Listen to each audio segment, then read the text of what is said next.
11 orang. Ya, silahkan langsung dimulai Pak deh. Baik, Assalamualaikum warahmatullahi wabarakatuh. Selamat pagi, salam sehat untuk kita semua. Ya, terima kasih atas kehadirannya kebersamaannya pada pagi hari ini. Saya kayaknya masuk tuh yang pertama kalinya, dan sesuai jadwal revisi berarti saya juga akan bimbing di kelompok ini ya, Bu Mulia. Saya lihat di kelompok Iya, Pak satu. deh. Ya, ternyata saya belum upload di Kolabjar malah. Ini terlalu, ntar kalau begitu selesai ini saya akan upload, tapi saya sampaikan materinya dulu. Nah, saya cek di Kolabjar ternyata belum ada. Saya keasikan tadi malam udah saya nganggur. Oh, rapat deh, malam rapat sampai ngantuk saya, rapat sigi sama itu. Baik, adik-adik, kita masuk ke agenda 3, betul ya, agenda 3 ya. Agenda 3 itu ada 2 mata pelatihan. Nah, mungkin selama ini kita sudah membaca modul-modul di MOC, sehingga pada kesempatan kali ini, kesempatan pertama kita akan ketemu 2JP, kemudian nanti kedua kalinya akan ketemu 3JP. Saya tidak mengajarkan, tidak memberikan ke semua materi, tapi kita lebih banyak saya mereview saja nanti apa yang telah adik-adik pahami semuanya. Ini kalau boleh tahu, komposisinya dari 11 orang, profesinya apa ini? AMD-Kom, APD-Kep, lebih banyak kesehatan ya. Yang Kom, Widya di mana tugasnya Widya? Di BKPSDM, Pak. Oh, di BKPSDM, orang dalam berarti. Orang satu ya yang selain kesehatannya, cuma Widya saja ya. Yang lainnya orang kesehatan semua. Ya. Oke, ya. Baik. Nah, enak kalau seragam lebih enak karena nanti contoh-contohnya saya tidak terlalu banyak mengambil contoh, bisa contohnya satu saja tentang kesehatan, kecuali nanti Widya yang berarti apa, operator komputer atau apa jabatannya kita Widya? Di bagian perencanaan program. Sebagai apa? Kan ada jabatannya semua sekarang, analis apa, operator atau apa itu. Kalau jabatannya kemarin ambil pengelolaan data, cuman ditempatkan di perencanaan program. Ya, data perencanaan sajalah nanti kalau begitu, karena kaitannya nanti kita akan mengangkat salah satu isu permasalahan dalam lingkup tugas kita, berarti ada perencanaan yang nanti diangkat, karena saya akan menghubungkan langsung ke setelah ini, soalnya kan langsung masuk ke agenda 4. Agenda 4 itu adalah rencana kegiatan yang akan diaktualisasikan selama 1 bulan mendatang. Sehingga saya mungkin pada sesi kedua nanti, bukan yang sekarang, tapi pada pertemuan yang kedua mungkin saya akan separuh waktu saya gunakan untuk menghubungkan mata pelatihan di agenda 3 ini dengan kegiatan aktualisasi kita. Ya. Baik, adik-adik, perkenalkan, nama saya Sigit Toto, itu yang mungkin Ibu Muli dan teman-teman di kantor lebih sering memanggil saya Pak Di. Ya, karena asal saya ya, Pak Di bukan orang Manado pasti ya, bukan orang Bugis juga pasti. Saya orang Jawa Timur, lahir di Jawa Timur, remaja di Jawa Timur, tapi sejak tahun 86 saya sudah berada di Sulawesi Tengah. Pernah tugas di Poso sebentar, tahun 93 kalau nggak salah, 93, 9293, 4 bulan, 6 bulan, hampir 6 bulan saya di Poso. Waktu itu masih ada program BIMAS, saya ke sana, kemudian diperbantukan sebentar karena sekretaris BIMASnya waktu itu kosong, kemudian saya balik ke Palu lagi, waktu itu masih di penyuluhan saya. Bukan penyuluhan, dipegang pusat, jadi saya sebagai pegawai pusat pindahkan ke sana kemari dulu. Tapi saya lebih banyak di sekitaran Palu, menetap markas saya, meskipun tugasnya se-Sulawesi Tengah. Jadi kalau toh pergi ke wilayah Sulawesi Tengah itu saya hanya karena tugas luar saat itu. Baik, jadi di kegiatan ini nanti sekaligus saya jadi pemandu untuk coach di kelompok kita. Jadi kita akan bahas yang pertama dulu, satu mata pelatihan. Ada 2 mata pelatihan, yaitu manajemen ASN dengan Smata ASN ya, di agenda 3 itu. Mungkin yang pertama yang menarik kita bahas itu manajemen ASN. Nah, manajemen ASN itu sangat terkait erat dengan hak kita. Meskipun itu hak, ternyata kalau di PNS itu harus diurusi, tidak otomatis. harapannya sih sebetulnya BKPSDM ini nanti, tapi bukan pengelolaan kepegawaian dia, pengelolaan perencanaan dia. Pengelolaan kepegawaian saya kritisi itu. Kenapa sih pengelolaan kepegawaian nggak bisa otomatis jalan itu? Database berulang kali kita disuruh bikin, tapi kok ya masih gitu-gitu aja. Terakhir kalau nggak salah SAPK itu ya. Nah, SAPK kita update, ternyata yang diupdate cuma data terakhir, ya nggak ngupdate namanya itu. Makanya sampai sekarang namanya pengelolaan data pegawai itu kok nggak selesai-selesai gitu. Dan memang kita bicara data itu dinamis sekali. Sehingga nanti peran kita, masing-masing kita sebagai PNS nanti kita harus berperan aktif untuk mengurusi nasib kita sendiri. Karena siapa yang akan mengurusi nasib kita kalau bukan diri kita sendiri. Meskipun aturan-aturannya sebetulnya sudah jelas bahwa itu adalah tugasnya dari pengelola kepegawaian. Nah, di setiap instansi ada pengelola kepegawaian, kemudian di level kabupaten bahkan ada lembaga sendiri yang tugasnya mengelola kepegawaian. Di provinsi juga ada tugasnya mengelola kepegawaian, bahkan tingkat nasional pun ada. Nah, tetapi mungkin karena saking banyaknya pegawai di Indonesia, di Poso saja tahun ini pasti pengangkatan banyak, yang pensiun juga banyak, tapi lebih banyak yang masuk lagi karena kebutuhan kita bertambah terus. Baik, sekarang saya review dulu satu mata pelatihan, yaitu manajemen ASN. Saya bisa minta tolong diketik saja nanti di kolom chat masing-masing, tapi jangan di-enter dulu ya. Ketik dulu, nanti enternya nunggu saya, perintah saya. Apa yang Anda sudah buka belum modul manajemen ASN? Ya, apa isinya di modul manajemen ASN? Secara singkat saja, tentang apa kira-kira? Nah, coba silahkan diketik, tapi jangan di-enter dulu. Nanti enternya nunggu komando supaya tidak saling nyontek. Saya ingin tahu masing-masing setelah kita membaca modul manajemen ASN itu yang Anda pahami apa semua isi dari modul itu. Silakan diketik dulu untuk pemanasan pagi ini.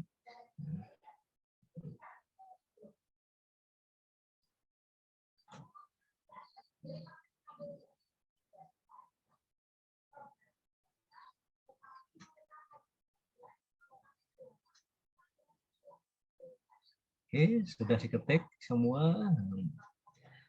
Jadi apa yang Anda pahami tentang yang Anda dapatkan pada saat Anda membaca modul manajemen ASN? Secara singkat isinya tentang apa?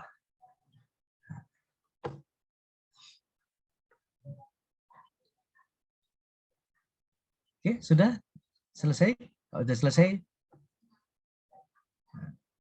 silakan di-enter kalau begitu. Saya ingin baca. Nah. Oke, sama peran ASN, fungsi, tugas ASN, hak ASN. Oke. Peran ASN, fungsi, tugas fungsi manajemen. Kita belajar tentang kedudukan, peran, hak, kewajiban, kode etik. Ya, itu lebih lengkap lagi, Febri. Kemudian ini manajemen ASN membahas tentang jenis kepegawaian, fungsi, ya. Oke, ya, paling banyak hak dan kewajiban. Ya. Ya, termasuk hak Delvima ya, merinci bagi hak yaitu gaji, tunjangan, cuti, jaminan hari tua, perlindungan, pengembangan kompetensi. Salah satu haknya itu ada di Undang-Undang ASN. Jadi nanti kalau kita akan bicara tentang hak dan kewajiban, itu ada panduan kita ya, baca undang-undang saja. Tapi biasanya kalau baca sendiri juga selesai. Makanya kita masuk ini, kita bahas saja nanti di undang pengetahuan tentang kedudukan, peran, hak, dan kewajiban. Betul sekali. Ya, inilah yang nanti semua artinya sama dalam meningkatkan efisiensi peran ASN. Itu menyebutkan upaya pemerintah dalam meningkatkan efisiensi dan peran ASN. Sebetulnya bukan hanya tujuan akhirnya memang efisiensi, peningkatan efisiensi, tapi kinerja ya sebetulnya. Jadi kenapa sih ASN itu kita manage? Arahnya adalah kinerja. Kinerja yang bagus. Kalau menurut kita itu kinerja yang bagus seperti apa? Orang yang kinerjanya bagus. Orang yang rajin ke kantor, yang curahan waktunya banyak, biayanya banyak, menghasilkan yang banyak, atau yang bagaimana menurut Anda? Ya, saya minta pendapatnya. Nah, bagaimana kalau kaitannya dengan kita dikatakan berkinerja? Nah, seperti apa sih yang dikatakan pegawai itu kinerjanya tinggi? Siapa yang bisa mengungkapkan? Saya minta tolong ya. 1-2 orang dulu.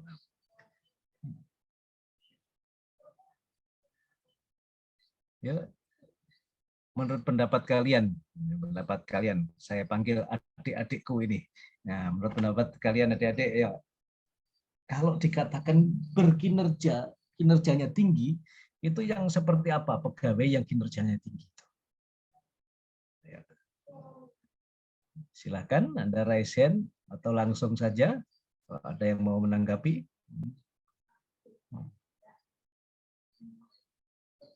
Loh, kok nggak ada? Baik, izin terima kasih. Silakan, oke, ya, Bima. Menurut saya Pak, ASN yang bekerja dengan baik yaitu ASN yang bekerja sesuai dengan SOP dan bertanggung jawab dengan tugas dan pekerjaannya. Itu saja Pak. Oke, ya SOP itu. Yang itu kalau yang dikatakan yang baik sekarang. Nah, sekarang saya membahas baik itu belum tentu kinerjanya bagus. Nah, saya akan mengarah kepada yang kinerjanya bagus, itu kata yang bagaimana. Nah, kita mengatakan bahwa ini kinerjanya tinggi. Seperti apa kira-kira yang kinerjanya tinggi itu? Izin Pak, menurut saya yang berkinerja tinggi itu yang semangat dalam melaksanakan tugas dan melaksanakan semuanya dengan tanggung jawab yang besar. Jawab yang besar ya. Nah, ukuran kinerja itu apa sih sebetulnya? Dia bekerja saja ataukah menghasilkan? Nah, jadi betul semua sebetulnya, tapi jangan berhenti sampai di situ. Menghasilkan. Jadi hasilnya harus ada.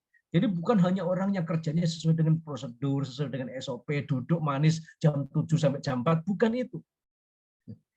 Ke depan kita arahnya kita kelola agar profesional itu adalah orang yang profesional itu pasti punya hasil yang tinggi, hasilnya banyak. Nah, kalau bidan dikatakan bekerja menghasilkan yang banyak, hasilnya apa? Apakah yang hanya sesuai dengan SOP tapi sehari cuma 1 pasien yang ditangani misalnya?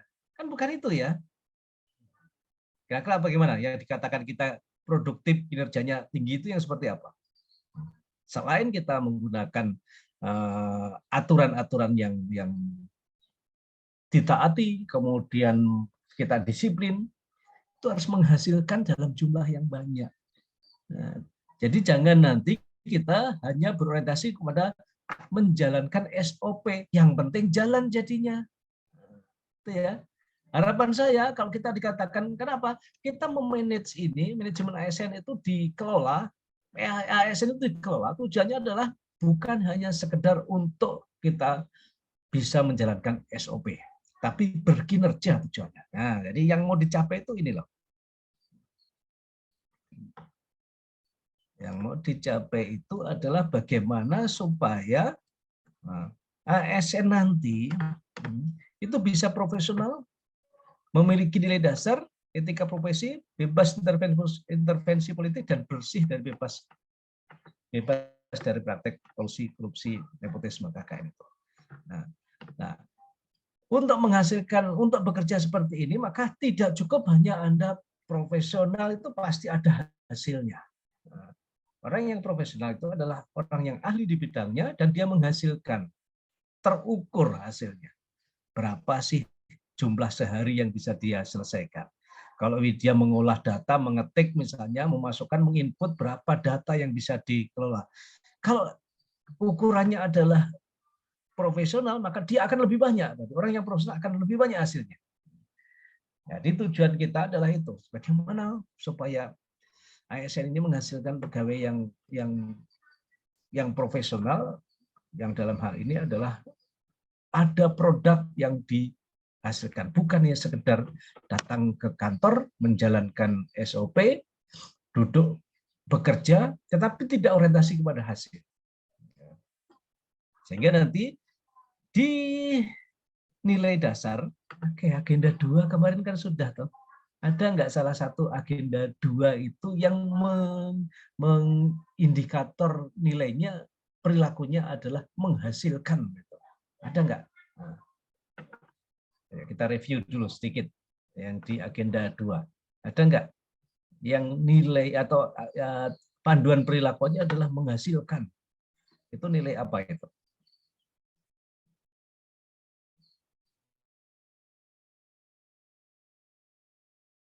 Ayo, ayo, harusnya ingat loh ini. Ya. Sebagai pelaksana, Pak, izin. Nilai-nilai dasar, ada 7 nilai dasar. Ayo kita kalau begitu saya kembali ke review lagi. Ini harus kita sudah kuasai, sudah hafal ini. Nah, setiap nilai dasar itu ada 3 panduan perilaku. Yang panduan perilakunya itu harus menghasilkan sesuatu yang apa? Ada nggak itu? Menghasilkan sesuatu yang terbaik kalau nggak salah itu.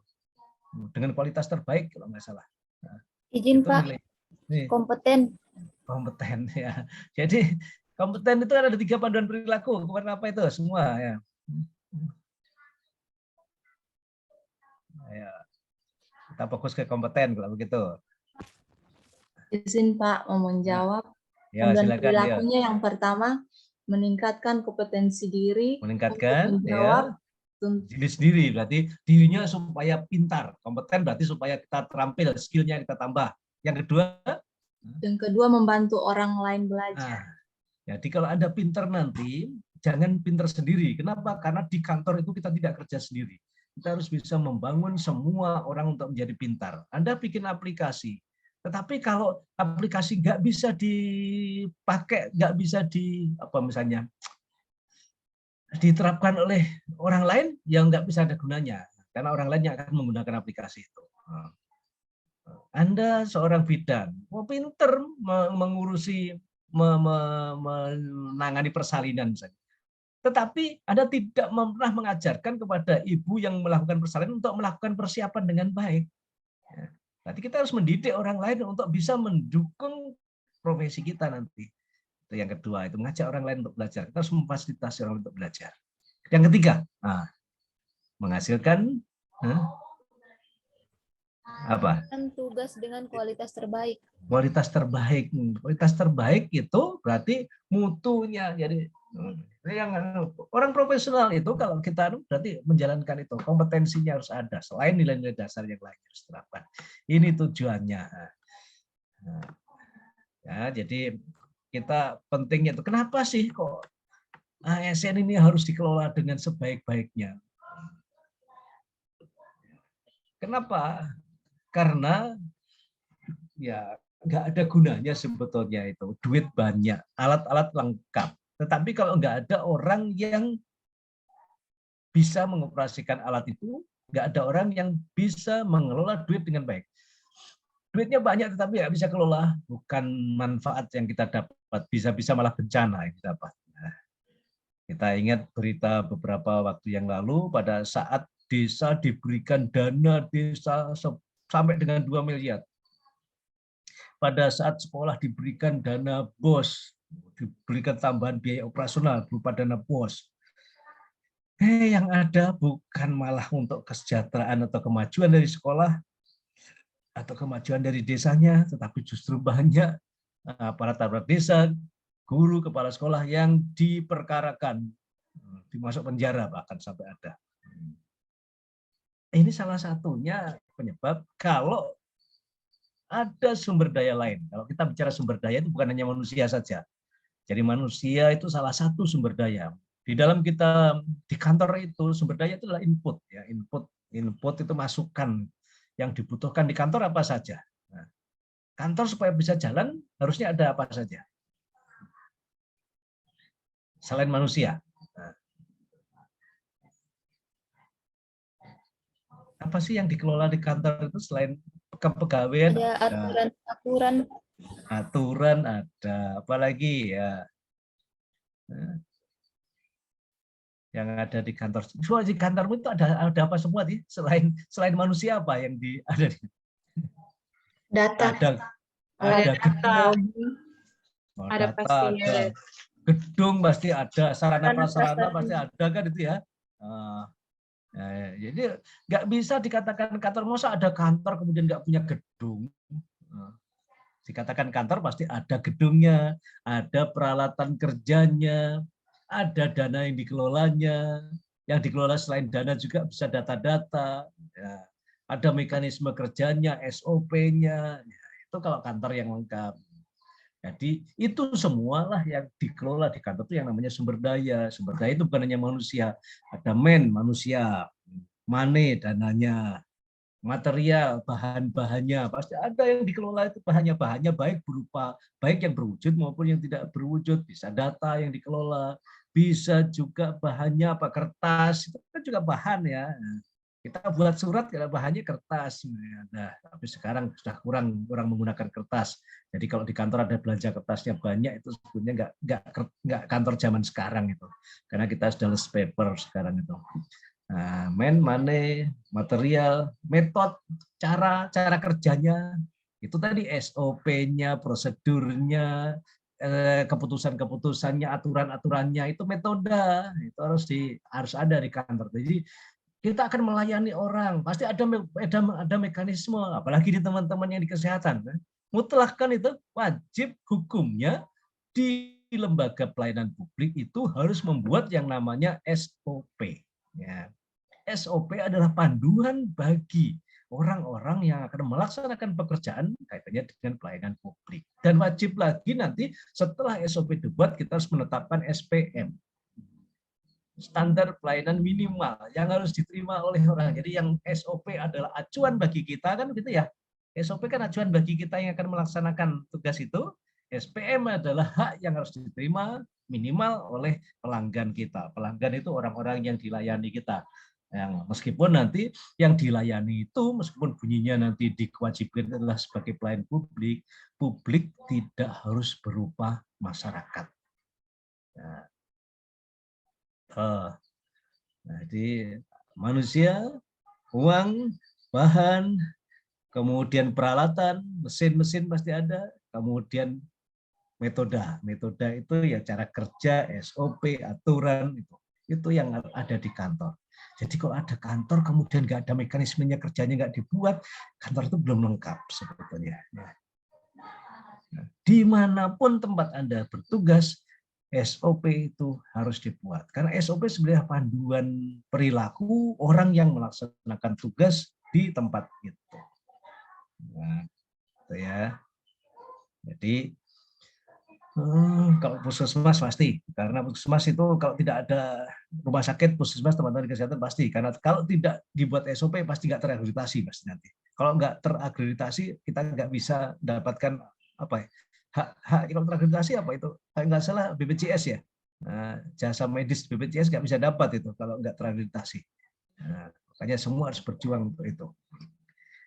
Nah itu ya, jadi nggak ada gunanya itu uang, peralatan, bahan, metodenya ada. Tapi kalau manusianya nggak kompeten, manusianya tidak memiliki skill untuk melaksanakannya, nggak ada gunanya.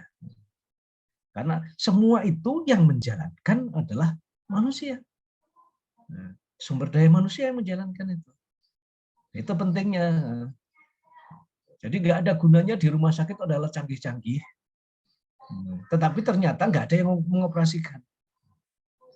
Nah, sehingga nanti ruang lingkup daripada manajemen ASN itu sangat luas kalau kita buka di ruang lingkupnya. Nah, ruang lingkup yang harus dikelola. Sebenarnya semua materi yang diajarkan di pelatihan dasar ini ruang lingkupnya manajemen ASN semua itu. Semua itu di manajemen. Kenapa? Karena ruang lingkupnya manajemen ASN sejak Anda belum jadi PNS, belum jadi CPNS, sampai dengan nanti pensiun, itu masih urusan kepegawaian semua. Ya toh, Widya. Kalau di kantormu di BKD itu ada apa saja bidangnya? Ya ini yang kebetulan di kantornya BKD dia namanya saja. Apa Di bidang yang kantor ada? ada 5 bidang, yaitu yang pertama bidang data, bidang diklat, pengembangan, sekretariat, dan juga mutasi. Terima kasih, Pak. Mutasi ya. Jadi kalau di bidang data, tempatmu apa? Tempatmu di data atau di apa? Sekretariat? Bukan, Pak. Di sekretariat. Nah, sekretariat tugasnya apa? Sekretariat. Tugasnya Selama ini yang kamu lihat saja, yang kamu lihat apa yang dikerjakan selama ini? Keuangan biasanya itu. Nah, keuangan berarti mengelola uangnya di sekretariat. Itu ada tugasnya masing-masing. Nah, kemudian mengelola keuangannya siapa? Keuangannya kan keuangan kantornya, karena sekretariat itu fungsi supporting. Jadi sekretariat itu sebenarnya nggak punya fungsi khusus, dia mendukung bidang-bidang lain. Nah, kalau yang di bidang pengembangan, apa tadi pengembangan? Apa yang kamu tahu? Yang kamu tahu secara tugasnya apa dia? Pengembangan. Biasanya apa yang dikerjakan di sana? Oke, apa semua tadi saya lupa. Ada sekretariat, kemudian pengembangan apa mutasi sendiri. Mutasi sendiri, Pak. Ya, pengembangan mutasi terus apa lagi? Data? Bagian data, kemudian Data diklat. biasanya data itu ada pasangannya, data tok atau data formasi? Bagian kurang. Bidang data formasi biasanya. Nah, pengembangan, mutasi, data formasi, sekretariat. Satu lagi apa? Ada berapa bidang? Banyak di sana ya. Diklat. Diklat ya, diklat. Nah, oke, kalau kita lihat saja, ini contohnya BKD, kepegawaian yang memang tugas daripada BKD adalah mengelola pegawai. Di situ ada bidang mutasi. Apa itu artinya mutasi? Perpindahan. Perpindahan dari mana? Tempat tugas. Tempatnya tugas bisa, pindah dari jenjang jabatan juga bisa. Nah, diurusi. Jadi kamu nanti kalau mau pindah ke sana kemari, itu juga masih urusan kepegawaian. Pengembangan. Kamu kan nggak mungkin tuh nanti mau jadi ini terus jabatanmu sekarang kan terampil ya. Nah, ahli apa buat ahli. Nah, jabatannya semua ini kalau di masih terampil, bidan terampil, perawat terampil, itu ya bunyinya ya. Nah, masa mau jadi terampil terus? Suatu saat kita akan meningkat statusnya menjadi ahli, karena ahli itu adalah kalau terampil itu identik dengan yang ijazahnya non sarjana D3 itu terampil. Kalau sudah sarjana dan seterusnya itu menjadi tingkat jenjang ahli. Beda sekali hak dan kewajibannya untuk terampil dan ahli. Kalau Anda mau mengembangkan karir di tingkat ahli, maka yang ngurusi nanti pengembangan. Berarti ini juga pengembangan karir PNS juga masih ruang lingkup manajemen ASN. Data. Anda sekarang statusnya sudah menikah belum, anaknya berapa, golongannya berapa, itu bagian data. Selain itu biasanya data itu gabung dengan formasi kalau di provinsi. Apa itu formasi? Yang punya angka jumlah pegawai itu bidang data.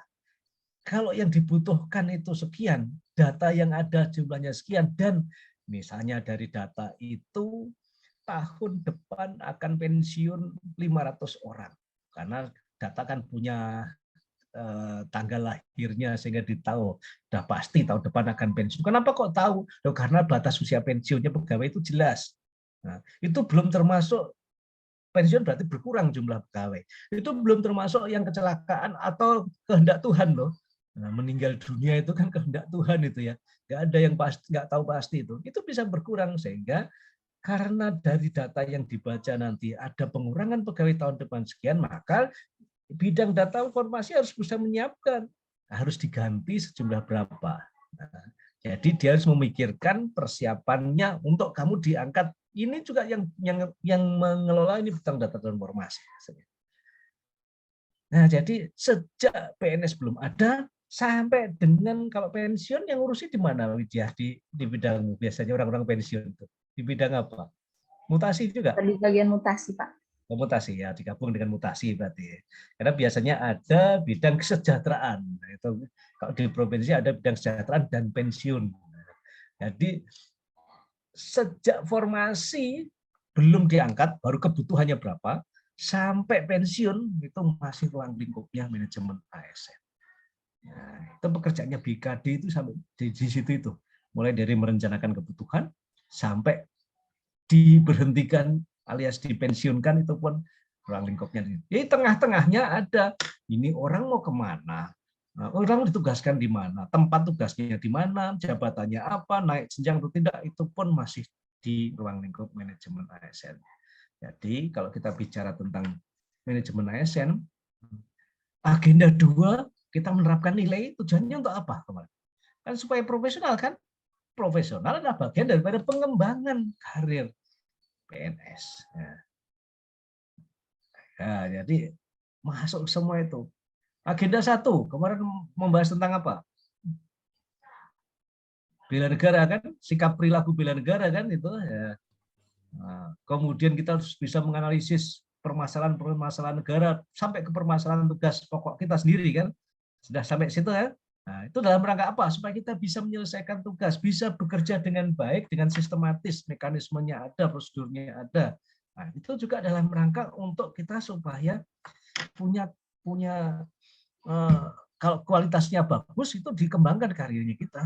Nah, kalau kita bisa menyelesaikan masalah, kalau Anda tidak bisa menyelesaikan tugas dengan baik dan tugas yang bisa diselesaikan dengan baik adalah kita kalau bisa memilih dan memilah bahkan ya, memilih mana yang harus didahulukan, kemudian memilah mana yang penting yang tidak penting. Kemarin sudah diajarkan di agenda 1.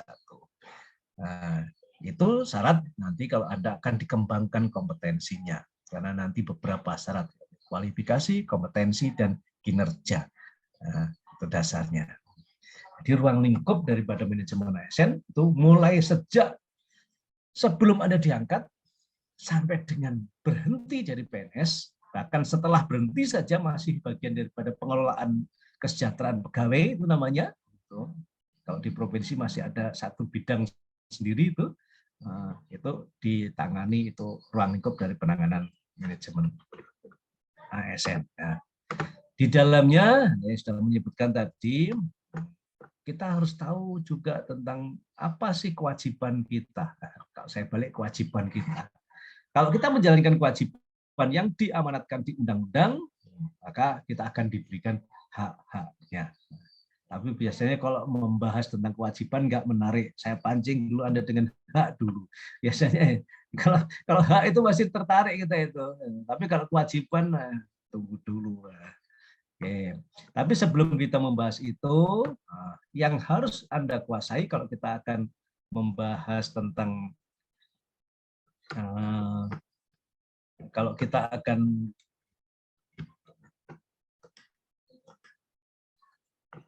kita akan membahas tentang manajemen ASN, tolong nanti dibuka juga, dimiliki juga ini beberapa undang-undang yang terkait dengan manajemen PNS. Yang pertama, Undang-Undang Nomor 5 Tahun 2014. Ini undang-undang yang paling tinggi tentang ASN. Karena di ASN itu terbagi dua, yaitu ada PNS, ada P3K. Kita tahu semua itu saya rasa sudah ya. Apalagi ke depan kayaknya tahun ini masih banyak yang diangkat jadi PNS. Tahun depan kayaknya kebijakan pemerintah sudah tidak banyak mengangkat PNS lagi. Kebijakannya akan lebih banyak mengangkat P3K. Ada yang tahu apa perbedaan mendasar antara PNS dengan P3K? Sudah pernah dibahas ini, pasti sudah dengar ini. Nah, apa perbedaannya? ASN ada dua, itu PNS dan P3K. Nah, apa perbedaan yang mendasar antara PNS dengan P3K? Izin Pak Ya. menjawab. Ya, silakan. Perbedaan mendasar, menurut saya perbedaan mendasar antara PNS dan P3K yaitu PNS mendapat jaminan hari tua, sedangkan P3K tidak. Itu saja. Terima kasih. Itu yang paling utama kelihatannya itu kayaknya ya. Kalau yang lain sama, gajinya sama, itu dasar gaji pokoknya sama, pengembangan karirnya juga sama. Beda dia. Kalau anunya selain dari tunjangan hari tua kayaknya ini batas pemberhentiannya. Kalau kita PNS kan udah pasti nggak ada PNS yang diberhentikan di tengah jalan kecuali dia melanggar pada pelanggaran tingkat berat atau sakit. Tapi kalau P3K bisa saja, karena ukurannya adalah kinerja, P3K itu bisa diberhentikan di tengah jalan, tidak dilanjutkan kontraknya, perjanjian kerjanya nggak diperpanjang karena kinerjanya tidak bagus.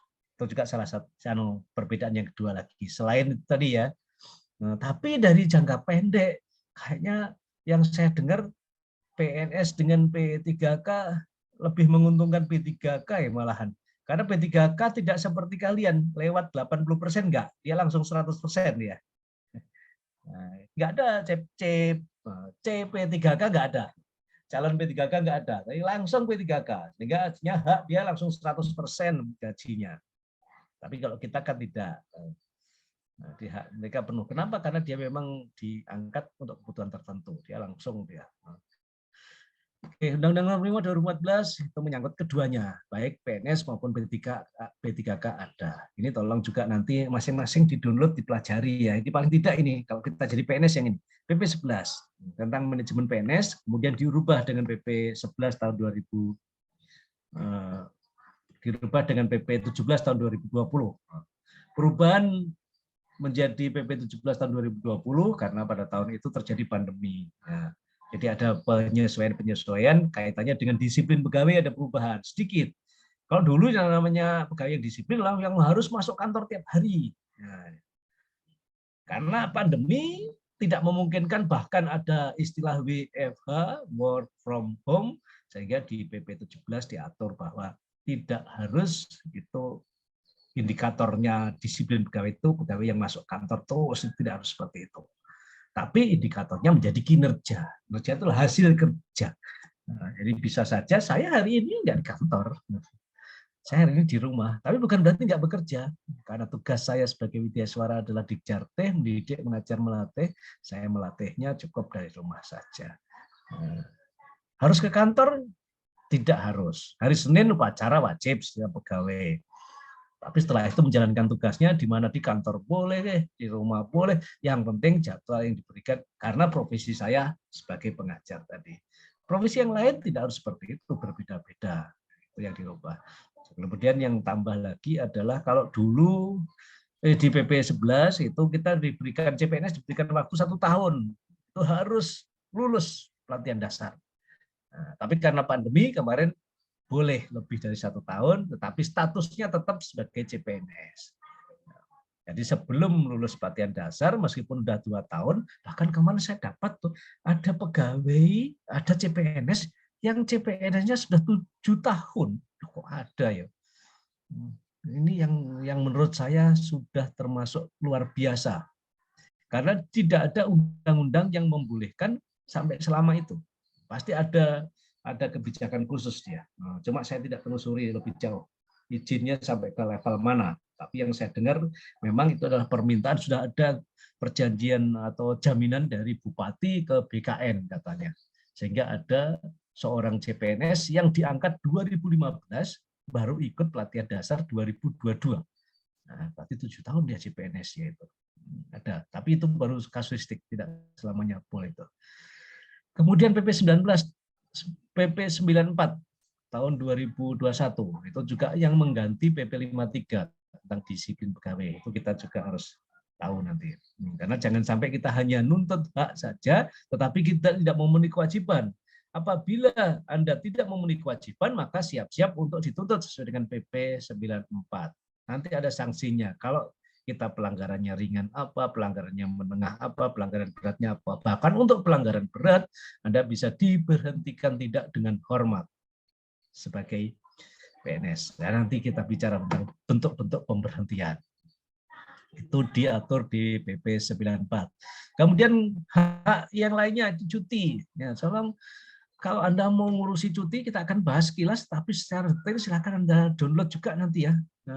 Perkab BKN 24 tahun 2017 tentang tata cara cuti, jenis-jenis cuti dan tata caranya. Nah, karena kalau ada yang tanya bagaimana sih model pengajuan di Perkab BKN 24 lengkap dengan format-formatnya. Format surat ini tinggal diisi saja.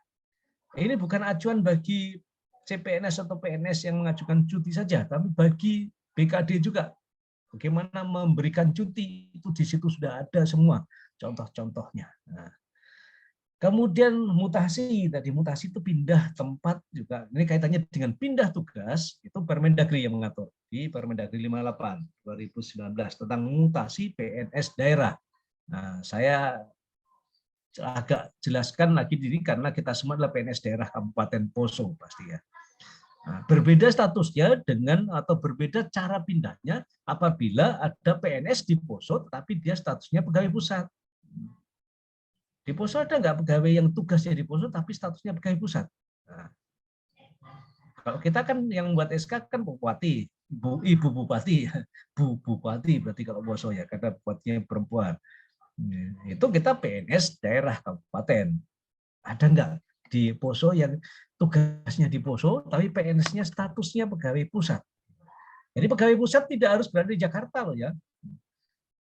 Status kepegawaiannya itu di pusat, artinya di kementerian bisa, di lembaga-lembaga level pusat, tapi ditugaskan di daerah. Kira-kira pegawai di mana yang statusnya seperti itu? Anda tahu nggak? BPN, Pak. Apa? BPN. BPN, ya BPN. Betul. Nah, ada lagi banyak loh, bukan cuma satu itu. Kejaksaan, Kejaksaan, KPPN, KPP, apa? pengadilan, bukan. Pengadilan, betul ya, pengadilan ya. Eh, Ayo, apalagi kejaksaan, pengadilan, ya. Ada narkotika. Lapas, Pak. Lapas ya, Kumham ya, hukum Ya, dia saja. Kementerian Agama. Agama ya, itu yang. Jadi ada 6 ruang lingkup yang tidak diserahkan ke daerah, berarti status pegawainya itu statusnya pegawai pusat yang berada ditugaskan ditempatkan di daerah. Apa 6 itu? Hankam, pertahanan keamanan, misi tentara. Nah, itu pegawai pusat semua itu. Nah, pertahanan keamanan. Kemudian hukum, Kumham, semua ini Kumham. Yang di bawah Kumham apa? Di Poso ada lapas. Nah, itu bawahnya Kumham. Nah, kemudian peradilan, apa? Ya peradilan. Peradilan itu berarti ada kejaksaan, ada pengadilan negeri, itu semua. Pengadilan agama, Mahkamah Agung, yang yudikatif itu tidak diserahkan ke daerah. Berarti semua pegawainya adalah pegawai pusat. Keuangan. Keuangan berarti semua yang di KPPN, di apa ya yang di situ perbendaharaan atau apa, semua yang Kementerian Keuangan, pajak ya, pajak itu juga bawah Kementerian Keuangan, itu statusnya pegawai pusat. Dan satu lagi agama. Ya, jika agama di KUA meskipun tempatnya di kecamatan KUA statusnya pegawai pusat. Nah, itu berarti kalau mutasi tidak menggunakan Permendagri 58 dia dasarnya. Nah, dia tidak mengacu ke Permendagri 58. Karena Permendagri 58 hanya mengatur mutasi PNS daerah. Saya PNS daerah provinsi, Anda PNS daerah Kabupaten Poso. Kalau mau mutasi pindah tempat tugas, maka acuannya adalah Permendagri 58. Kalau di yang contohnya di pengadilan agama itu dia hanya peraturan BKN aja yang dipakai, simpel ya. Kemudian kalau ada kenaikan pangkat, kita tidak mungkin pada posisi sekarang saja. Kita juga mengembangkan karir, mengembangkan mutasi. Itu mutasi bisa pindah tempat tugas, bisa juga pindah golongan. Maka itu nanti di PP 99 tahun 2000 tentang mekanisme yang sekarang sudah banyak yang fungsional. Nanti jabatan fungsional dengan struktural berbeda cara kenaikan pangkatnya. Kemudian yang terakhir Permen-Pan RB 6 tahun 2022, ini yang terbaru tentang SKP. Tentang SKP. SKP adalah pengukuran kinerja pegawai. Itu sudah ada yang terbaru. Kali ini saya belum dapat sosialisasinya karena masih baru sekali. Nggak tahu mungkin sudah ada sosialisasinya, tapi karena saya mundar-mandir ke sana kemari, saya nggak sempat ikut, sehingga nanti saya agak nggak terlalu bisa menjelaskan tentang SKP yang baru ini. Ini aturan-aturan yang harus kita pegang ya. Jadi nanti kalau kita bicara kepegawaian, minimal ini kita pegang. Ini peraturan-peraturan ini. Ya. Jadi bukan hanya untuk kepentingan, ini kepentingan pribadi semua ini. Karena kita itu tadi ya, nasib kita itu tidak otomatis. Contohnya hak kita banyak sekali, tapi hak itu ternyata tidak otomatis kita terima, harus diurusi. Nah, ini yang harus menjadi perhatian kita semua. Baik, jadi kita awali dari status dan kedudukan dulu. Nah, ini antara PNS dan P3K tadi sebetulnya statusnya bersama sih. Bedanya nanti secara ada NIP, tapi P3K juga punya nomor induk P3K. Nah, kalau di PNS itu punya jabatan semua. Jadi kalau PNS punya jabatan Anda pasti ada terampil dia, bidang terampil itu jabatan dia, tingkat terampil. Tapi kalau di P3K dia itu tidak punya jabatan, tapi dia pelaksana tugas. Melaksanakan tugas apa? Nah, teknis ya. Nah, jadi sehingga P3K yang banyak sekarang itu di guru dan kesehatan.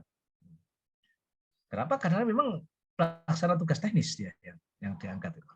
Nah, tapi kedudukannya sama, yaitu aparatur sebagai unsur aparatur negara, kemudian melaksanakan kebijakan yang ditetapkan oleh pemerintah, bebas dari pengaruh intervensi partai politik. Sehingga P3K maupun PNS itu nanti tidak boleh terlibat di politik praktis. Kalau kita terlibat di politik praktis, maka itu masuk di pelanggaran berat. Kalau pelanggaran berat, risikonya bisa dipecat dari P3K maupun PNS. Jadi ASN berarti ada dua-duanya sama, fungsinya baik PNS maupun P3K itu fungsinya sama. Nah, ini sudah banyak yang bahas ya, pelaksana kebijakan publik, pelayan publik, dan perekat pemersatu bangsa. Nah, untuk tugasnya ASN itu juga sama, melaksanakan kebijakan yang dibuat oleh pejabat pembina kepegawaian sesuai dengan ketentuan peraturan perundang-undangan. Nah, kalau di Poso sekarang, siapa pejabat pembina kepegawaian kita di Poso? Kita kan pegawai daerah Poso, daerah Kabupaten Poso. Siapa pejabat pembina kepegawaian kita di Poso? Izin Pak Bupati.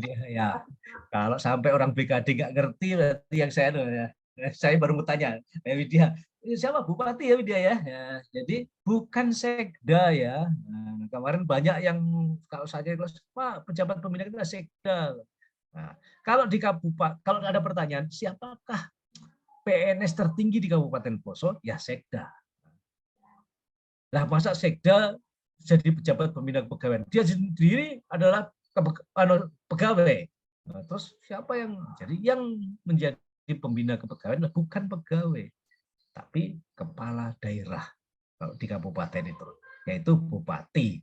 Sehingga bupatilah yang mengangkat kita dan memberhentikan kita secara undang-undang untuk pegawai atau PNS di Kabupaten Poso. Sehingga kita diangkat, kita semua, Anda semua diangkat di Kabupaten Poso, tugasnya adalah melaksanakan kebijakan yang bupati buat.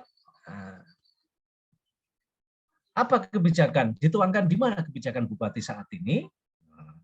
Izin Pak, visi misi.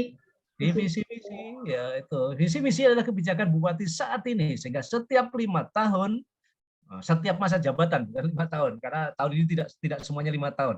Setiap periode masa jabatan, maka bupati harus membuat kebijakan, arah kebijakannya kemana, apa yang mau dibangun daerah ini, tuangkan di dalam visi misi, di dalam perda tentang visi misi, di rencana strategis berupa perda itu.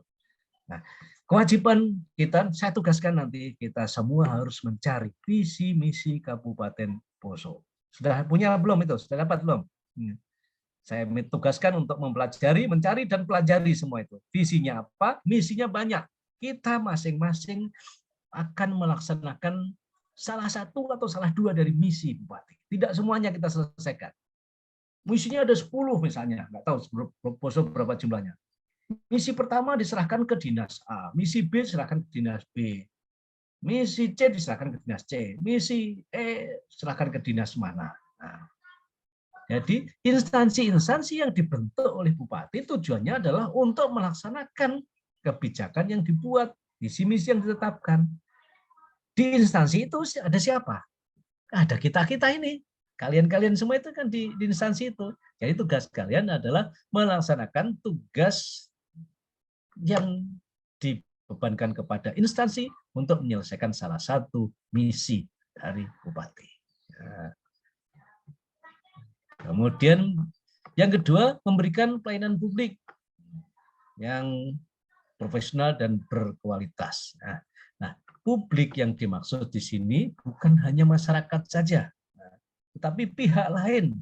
Karena kalau kita bicara jenis-jenis layanan publik, itu bisa berupa barang, bisa berupa jasa, bisa berupa surat-surat, dan itu yang membutuhkan bisa masyarakat luas secara pribadi, bisa organisasi, bisa instansi.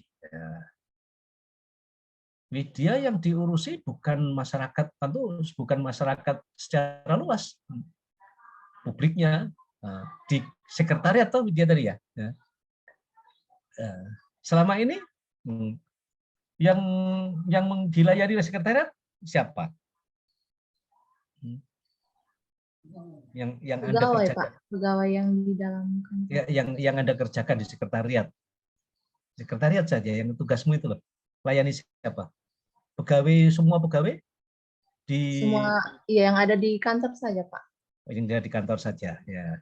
Karena sekretariat itu selalu fungsinya, perannya adalah internal. Jadi bukan berarti nggak ada publik yang dilayani, ada pegawai, tapi bukan masyarakat luas, bukan petani, bukan apa ini.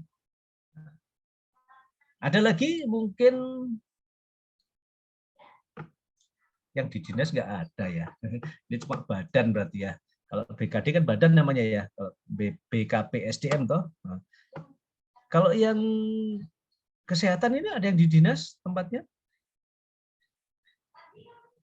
Selain di puskesmas ada nggak? Puskesmas atau di rumah sakit kita? Semua puskesmas, Pak. Oh, puskesmas itu, di puskesmas induknya di mana? Rumah sakit kan? Berarti puskesmas adalah salah satu UPT daripada kok rumah sakit? Dinas ya? Induknya ke dinas ya? Berarti statusnya puskesmas kalau di Poso apa? UPT? Unit Pelaksana Teknis Dinas atau apa? Oke, nah, berarti perpanjangan tangan dari dinas pelaksana teknis. Yang dilayani siapa kalau di puskesmas? Beda dengan Widya tadi, pegawai internal. Ya, kalau di puskesmas yang layani Masyarakat. masyarakat. Oke, jadi satu tadi Widya badan, kantornya namanya badan, yang dilayani tugasnya di sekretariat, yang dilayani adalah internal dia. Widya, kalau saya tanya, kalau BKD yang dilayani, yang kamu tahu siapa saja yang paling banyak yang dilayani? BKD itu melayani siapa? Pegawai daerah. Pegawai daerah itu pegawai Kabupaten Poso toh? Sekabupaten, Pak. Ya, jadi kalau kita lihat di Kabupaten Poso ada beberapa nama instansi. Ada yang instansi namanya badan, contohnya apa? BKD, Bapeda, apalagi Badan Penanggulangan Bencana, Dinas Penanggulangan Bencana atau Badan Penanggulangan Bencana di sana? Badan Penanggulangan Bencana. Badan Penanggulangan Bencana, Badan Kesbang ada nggak? Kesbang Linmas ada nggak di sana? Dan Kesatuan Bangsa gitu. Ada. Ada. Nah, terus yang paling banyak pasti dinas. Karena di mana-mana itu yang paling banyak dinas. Nah, itu ada perbedaan. Anda tadi berada di UPT dinas, yang dilayani tadi siapa? Pegawai yang dalam Ya, yang di dinas, yang kesehatan, puskesmas, yang dilayani masyarakat toh.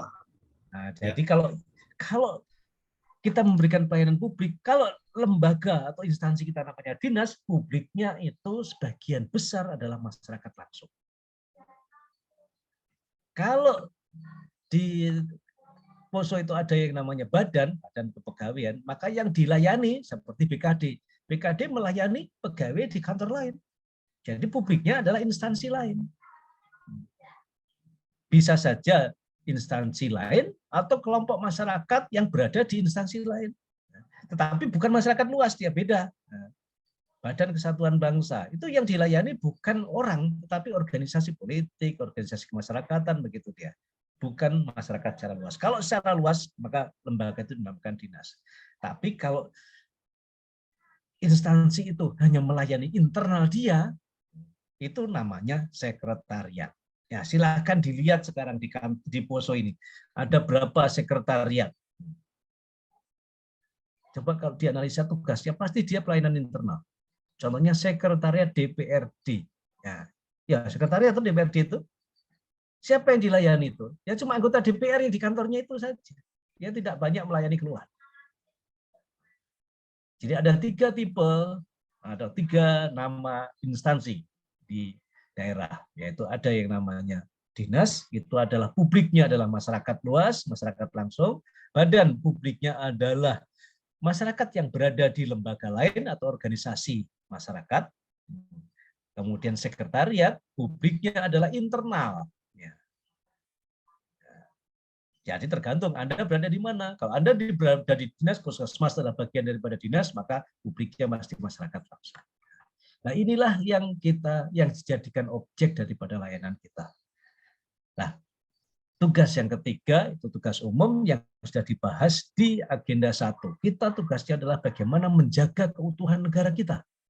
Nah, jangan sampai kita memecah belah negara kita. Tugas utama itu. Kita semua sebetulnya bukan hanya PNS saja, bukan hanya ASN saja, semua warga negara Indonesia punya tugas itu. Kenapa?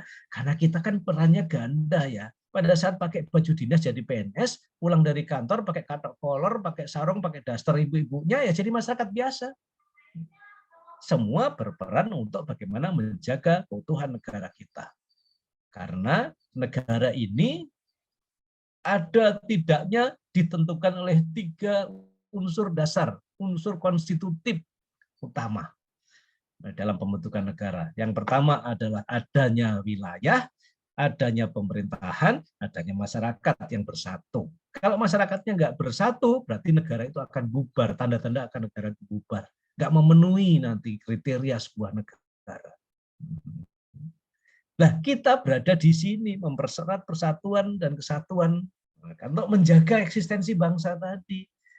Kita di 2 tempat sebagai PNS yang menjalankan tugas itu untuk membangun masyarakat karena kita punya publik, publiknya tadi bisa masyarakat langsung, bisa orang yang berada di instansi atau organisasi tertentu.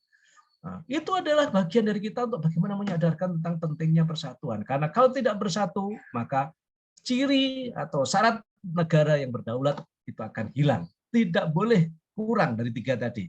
Saya ulangi lagi, ada wilayah, ada pemerintahan yang sah, dan ketiga, rakyat yang bersatu. Nah, itu syaratnya. Itu syarat konstitutif, syarat hukum sebuah negara. Soalnya. Begitu rakyatnya tidak kompak, sudah pasti itu. Intervensi asing kan banyak sekali dan akan pecah. Seperti Timur Timur yang nggak kompak masuk Indonesia, referendum, ya pecah dia di Timor Leste akhirnya. Nah, itu.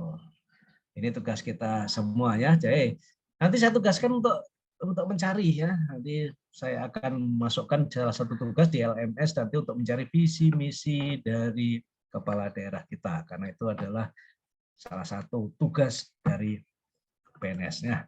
Baik, sekarang kita bicara hak dulu, kewajibannya nantilah belakangan. Nah, setiap PNS sebetulnya punya hak yang bersama, yang bedanya kan tunjangan hari tua tadi ya, saya sebutkan tadi. Ya. PNS punya gaji, tunjangan, fasilitas. Nah, di P3K tidak dapat fasilitas, ya, dia akan menjalankan perintah, menjalankan tugas teknis. Cuti semua dapat, jaminan pensiun di PNS ada, jaminan pensiun dan hari tua. Di P3K tidak ada, itu yang paling mendasar tadi yang disebutkan benar sekali. Perlindungan ada semua, bahkan pengembangan kompetensi juga ada semua. Nah, ini semua nanti hak-hak yang kita butuhkan. Gaji, tambah satu persatu dari gaji. Tunggu dulu, minum dulu.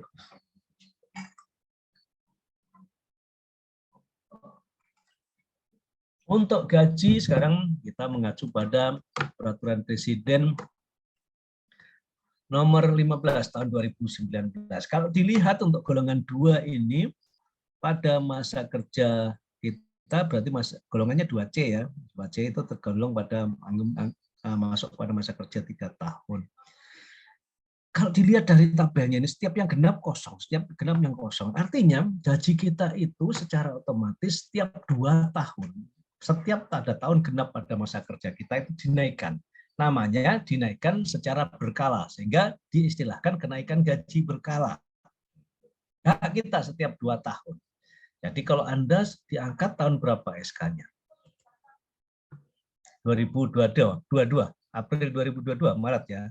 Berarti nanti 2024, kan tahun genap lagi ya, 2023, 2024 Anda punya hak untuk naik. Nah, dari gaji pokok yang sekarang di 2C 2,301 sekian, akan tambah menjadi 2,374.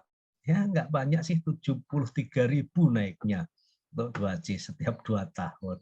Tapi ini gaji pokok ya. Gaji pokok itu karena ada tadi selain gaji kita kan dapat tunjangan-tunjangan. Nah, gaji pokok itu ya kalau kita punya suami yang laki-laki punya istri, non-PNS, maka dapat tunjangan suami, tunjangan istri. Kalau kita punya anak sampai dengan anak kedua atau ketiga ya, nanti tanya bendahara sekarang itu, dulu sampai kedua, tapi katanya sekarang sampai ketiga, itu dapat juga tunjangan anak. Selain tunjangan berupa uang, juga dapat tunjangan beras ya, didapat lagi. Jadi ditambah semua itu. Sehingga misalnya gaji pokok sekian, saya yakin Anda terimanya bisa lebih. Tapi untuk CPNS kan belum diterima 100%. Ini adalah gaji 100%. Kita masih terima 80%. Nah, untuk mendapatkan hak kenaikan gaji berkala, ini juga tidak otomatis. Jadi tolong kita proaktif nanti ya. Meskipun setiap 2 tahun naik, kalau dilihat dari tabelnya ini, maka kita tidak terus naik terus sampai seumur-umur. Tapi berhenti pada masa kerja ke-33 golongan 2 dan masa kerja ke-32 tahun untuk golongan 3. Itu akan berhenti dia. Nah, jadi tidak terus naik terus. Nah. Oke, itu tentang gaji. Nah, gaji kita itu sebetulnya dasarnya itu ya kalau kita ngitung itu tadi cukup enggak? Cukup sebenarnya gaji itu. Yang enggak cukup itu karena keinginan kita yang berlebih. Karena gaji dasarnya adalah penghitungannya berdasarkan biaya hidup di suatu tempat. Apabila biaya hidup di suatu tempat itu, dasar penghitungan gaji adalah biaya hidup di suatu tempat. Anda berada di Poso, maka gaji secara nasional diberikan sama. Dimanapun sama, karena itu adalah rata-rata nasional yang diambil.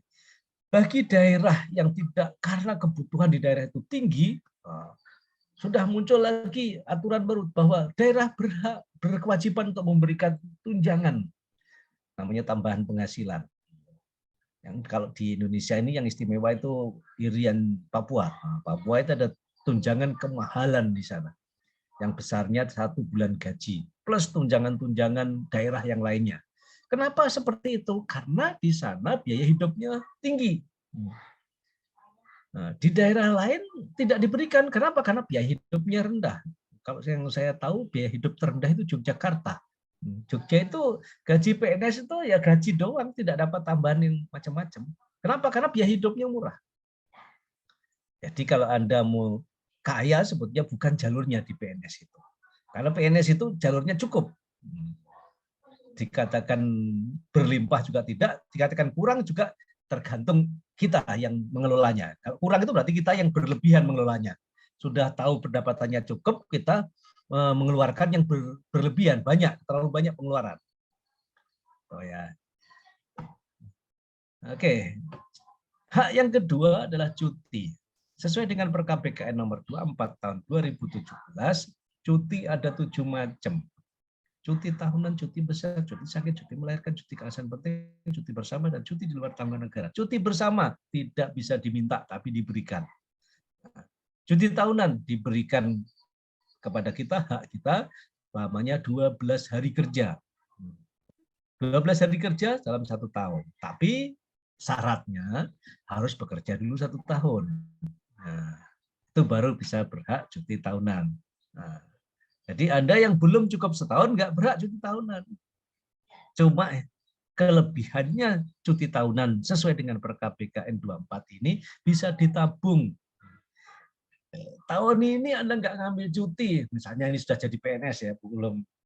Kalau jadi PNS kan berarti lebih dari 1 tahun masa kerjanya. Karena CPNS itu hanya 1 tahun, kemudian 1 tahun berikutnya bisa jadi PNS. Karena tidak mungkin ada CPNS yang hanya setengah tahun, nggak ada. Kalau yang lebih ada. Jadi CPNS itu pasti 1 tahun. Kemudian 1 tahun berikutnya harusnya sudah PNS ya. Anda jadi PNS, maka tahun sekarang tidak ngambil cuti. Tahun depan itu masih bisa dipakai. Cuma dari 12 hari kerja tadi, tahun depan tinggal 50%.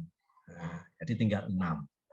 Jadi kalau tahun ini tidak diambil, tahun depan berarti ada 12 hari kerja untuk tahun depan, plus 6 hari kerja sisa atau tabungan dari tahun sebelumnya. Berarti ada 18 hari kerja untuk tahun depan nggak diambil lagi, masih bisa ditabung lagi gitu, untuk setahunan. 6 tahun dari 6 hari dari 2 tahun sebelumnya, 6 hari dari 1 tahun sebelumnya, plus 12 hari pada tahun yang bersangkutan. Berarti totalnya 24 hari kerja untuk tahun ketiga. Karena tahun pertama nggak diambil, tahun kedua nggak diambil, tahun ketiga berarti haknya sama dengan 24 hari kerja. Tahun ketiga ternyata nggak diambil lagi. Karena sesuatu hal saya mau program. Tahun keempat sudah nggak bisa ditabung lagi, nggak bisa ditambah lagi, ya tetap 24 hari kerja. Tahun kelima, tahun keempat nggak diambil, tahun kelima nggak diambil lagi, ya tetap 20. Tahun keenam berubah. Selama 5 tahun berturut-turut, kemudian tidak mengambil cuti, maka tahun keenam bisa berubah menjadi cuti besar. Yang lamanya 3 bulan. Cuti besar. Ya, itu tadi syaratnya untuk cuti besar berarti adalah sudah 5 tahun berturut-turut tidak mengambil cuti tahunan. Salah satu syaratnya. Ya, jadi silakan karena cuti seperti itu nanti ke depan kita sudah bisa punya planning semua yang kita akan termasuk cuti jangan suka diambil sembarangan kalau saya. Saya selalu punya perencanaan dalam 1 tahun itu sehingga saya akan menyisakan cuti saya untuk kebutuhan apa-apa. Terutama meskipun kita ada cuti alasan penting ya, ini ada cuti yang tentatif ya, tapi kalau saya yang bisa di-manage adalah cuti tahunan nanti ke depan. Cuti besar tadi adalah 3 bulan lamanya, tapi dengan syarat 5 tahun berturut-turut tidak mengambil cuti tahunan. Cuti sakit, namanya juga cuti sakit. Jadi di dalam kita bekerja di pemerintahan itu hanya ada istilah masuk tidak masuk. Kalau tidak masuk itu berarti cuti, atau kalau tidak cuti berarti alfa. Jadi tidak ada istilah izin sebetulnya. Ada izin sakit alfa itu kan begitu dulu ya, banyak kok ada absensi yang menyebutkan izin sakit alfa, sebenarnya nggak ada. Sebetulnya hanya masuk tidak masuk. Kalau tidak masuk berarti cuti atau alfa. Alfa tanpa keterangan. Nah, cuti berarti ada keterangannya. Keterangannya baru sakit, kemudian cuti tahunan itu keterangannya. Ya, tidak masuk karena cuti. Cutinya cuti apa? Kalau ada sakit cuma 1 hari, itu boleh hanya memberitahukan saja. Itu yang kemudian diplesetkan menjadi izin. Sebetulnya izin itu sebenarnya statusnya izin karena apa? Karena sakit.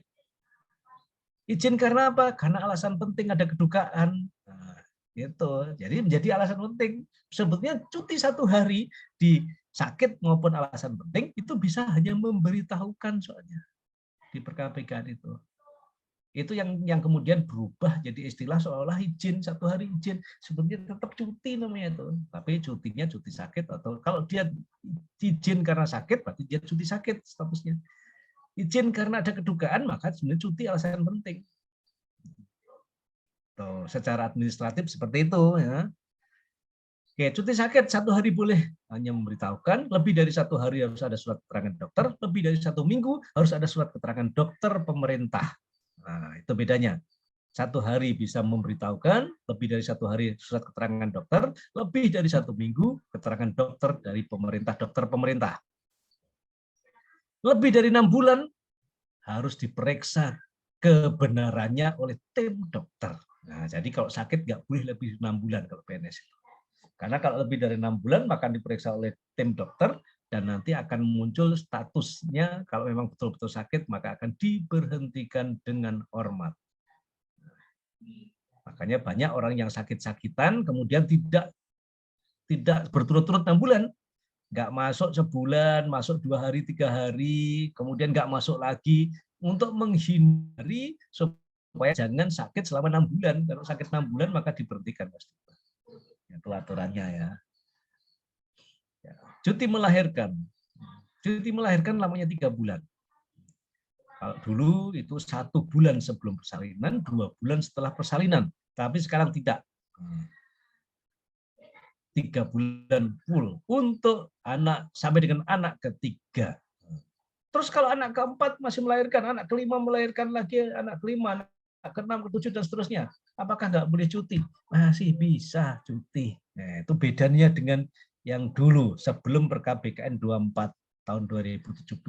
Dulu nggak diatur cuti persalinan bagi anak yang keempat kelima nggak diatur, itu dianggap tidak boleh cuti dulu. Karena memang programnya Soeharto zaman Orde Baru itu anaknya 2. Sekarang terserah Anda mau punya anak berapa, tanggung jawab masing-masing untuk biayai sekarang itu.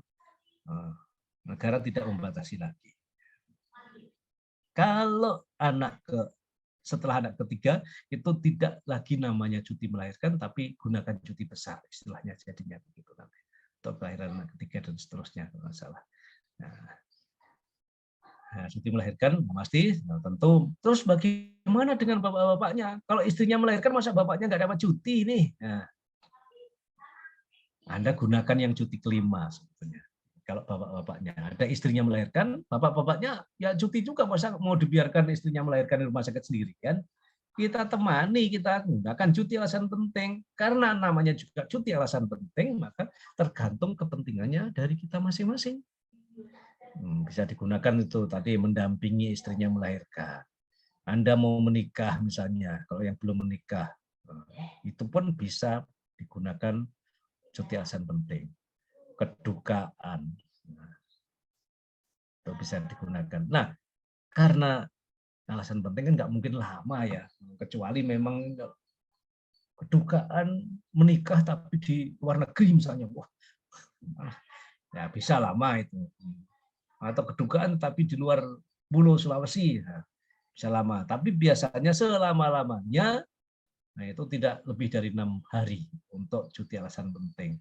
Dan ke semua cuti ini, kecuali cuti di luar tanggungan negara dan cuti bersama, cuti nomor 1 sampai dengan nomor 5 ini pada prinsipnya tidak mengganggu, selama cuti tidak mengganggu tugas pokok, termasuk cuti melahirkan.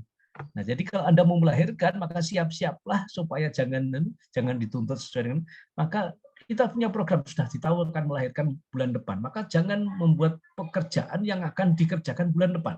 Segera diselesaikan dan alihkan semua pekerjaan itu kepada teman-teman kita yang seprofesi.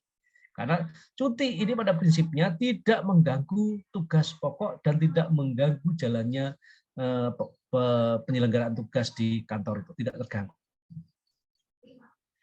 Meskipun itu hak, tetapi kalau ternyata akibat dari kita mengajukan cuti, nanti tugas-tugas di kantor menjadi terganggu, pimpinan bisa menangguhkan.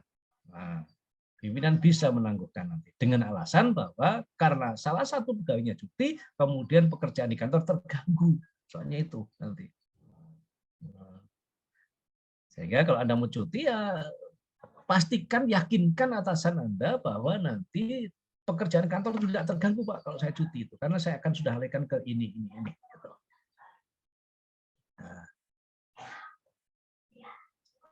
Ya, jadi untuk cuti besar, cuti sakit, cuti melahirkan, dan cuti alasan penting tidak ada. Cuti besar ada syarat khusus ya.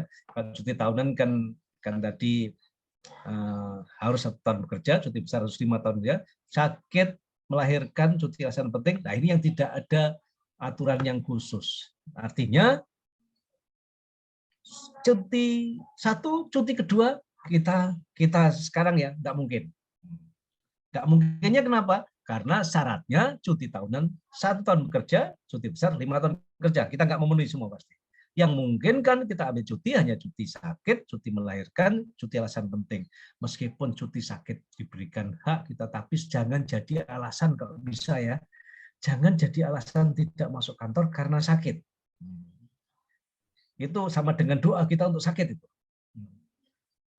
Lebih baik kita gunakan cuti alasan penting kalau kita tidak masuk kantor. Kenapa ya? Tuhan akan mendengar betul nanti itu kalau Anda cuti alasan sakit padahal tidak sakit, karena ternyata pergi ke tempat lain karena kepentingan. Kemudian menjadikan dasar sakit, karena paling gampang orang itu kalau sakit itu pasti tidak diizinkan, apalagi waktu pandemi kemarin. Begitu flu sedikit pasti saya nggak masuk kantor karena flu, pasti diizinkan karena orang semua takut ketularan flu-nya. Nah, karena paling gampang cuti sakit itu. Tapi meskipun gampang, saya sarankan jangan Anda menggunakan alasan sakit untuk tidak masuk kantor. Karena nanti suatu saat Anda akan diberikan penyakit benar itu sama Tuhan. Lebih baik kita gunakan cuti alasan penting. Karena apa? Kepentingannya apa? Kedukaan pun bisa izin. Karena 1 hari hanya izin saja bahwa saya ke kantor karena ada kedukaan. Saya mengajukan izin cuti 1 hari karena ada pesta misalnya. Itu dimungkinkan semua. Cuti bersama tadi diberikan, kita nggak bisa minta, itu ditetapkan oleh Presiden. Dan di luar tanggungan negara adalah cuti, ya namanya di luar tanggungan negara, berarti selama cuti memang nggak ditanggung apa-apa kita. Gaji berhenti, tunjangan berhenti, masa kerja juga berhenti semua. Dan itu kalau saya sama dengan apa ya, berhenti sementara jadi PNS lah, itu. Nah, karena hak-hak kita tidak akan ada yang diterima selama kita cuti di luar tanggungan negara. Oh, apa ada banyak ternyata yang masih menggunakan cuti di luar tanggungan negara karena dia tidak ingin mengundurkan diri, masih pengen jadi PNS, tapi dalam kurun waktu tertentu dia tidak bisa menjalankan tugasnya sebagai PNS. Karena bisa jadi, kalau contoh kasus di teman-teman saya, karena suaminya itu dosen, kemudian dosennya, suaminya dosen tadi sedang tugas luar untuk sekolah lagi di luar negeri, biasanya istrinya ikut. Nah, kalau tidak ikut kan berarti dia harus pindah menjadi pegawai di Kemenlu, karena ada PNS di luar negeri, yaitu PNS yang bertugas di Kementerian Luar Negeri. Itu tempatnya di luar negeri banyak. Kalau tidak mau cuti berarti kita harus mengurusi pindah ke kantor Kemenlu berarti kan. Nah, itu rumit. Dan nanti kita bicara tentang mutasi pindah tugas itu sangat panjang prosesnya. Banyak yang menggunakan cuti di luar tanggungan negara. Sudah mengajukan cuti 2 tahun, 3 tahun, kemudian dia bebas pada saat itu, tidak menerima hak apapun dari pemerintah. Oke, ini tentang cuti. Nah, sebelum lanjut ada pertanyaan tentang cuti. Silakan. Kalau ada. Lanjut, jelas ya. Nah, oke. Nah, ini ada pengecualian untuk cuti. PNS yang jabatan guru dan jabatan dosen pada perguruan tinggi yang mendapatkan liburan menurut peraturan perundang-undangan tidak menggunakan cuti tahunan. Hanya guru dan dosen yang tidak memiliki hak cuti tahunan. Cuti besar dikecualikan bagi PNS yang masa kerjanya belum 5 tahun, kan tadi syaratnya harus 5 tahun. Tapi dikecualikan kalau dia hanya untuk kepentingan agama. Contohnya untuk menunaikan ibadah haji pertama kali saja. Haji yang kedua sudah tidak dikasih lagi. Kemudian melahirkan anak yang keempat dan seterusnya, itu juga diberikan cuti. Bukan cuti melahirkan, tapi cuti besar. Oke, silakan nanti pelajari ya di PKBKN nomor 24 ini tentang cuti. Nah, untuk lebih jelasnya. Nah, ini yang menarik karena biasanya cuti ini kalau dulu sih jadi andalan ya, tapi sekarang banyak di daerah-daerah yang justru pegawainya tidak mau cuti. Kota Surabaya kemarin saya beberapa tahun lalu saya ke Kota Surabaya, saya tanya bagaimana dimulai pegawai tentang cuti. Bahkan ada yang mengatakan dalam 1 tahun 1-2 orang saja yang mengajukan cuti di kantor kami, di kantor lingkungan hidup. Kenapa? Karena di sana ada tunjangan kinerja. Orang yang cuti risikonya adalah tidak mendapatkan tunjangan kinerja. Ya kan tunjangan kinerja itu diberikan karena dia berkinerja. Nah kalau dia lagi cuti berarti kan dia tidak menghasilkan pekerjaan apa-apa. Sehingga pada saat cuti maka tidak mendapatkan tunjangan-tunjangan tambahan tadi. Itu risikonya ya.